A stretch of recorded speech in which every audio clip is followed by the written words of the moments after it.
রতন টাটা, ভারতের শিল্পজগতের কিংবদন্তি। সফলতা তাঁর পায়ের ছায়া। কিন্তু তাঁর জীবনের একটা প্রশ্ন সবার মনে, কেন তিনি অবিবাহিত থাকলেন? ছোটবেলায় রতন টাটা স্বপ্ন দেখতেন সুন্দর সংসারের, কিন্তু পরিবার ভেঙে যাওয়া তাঁর মনে গভীর দাগ ফেলে। কিন্তু সবাইকে চমকে দিয়ে স্বীকার করেন, যখন তিনি যুক্তরাষ্ট্রে পড়াশোনা করছিলেন তখন জীবনে একবার প্রেমে পড়েছিলেন এবং বিবাহের কাছাকাছিও গিয়েছিলেন। কিন্তু তার সেই প্রেমের গল্পে অপূর্ণতা রয়ে গেল।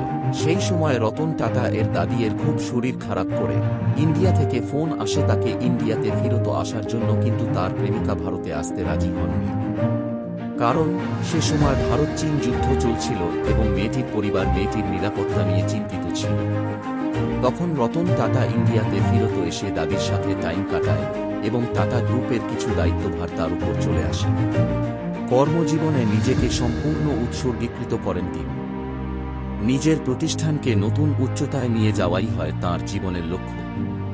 ব্যবসার পাশাপাশি সমাজের জন্য কাজ করে তিনি অসীম আনন্দ লাভ করেন।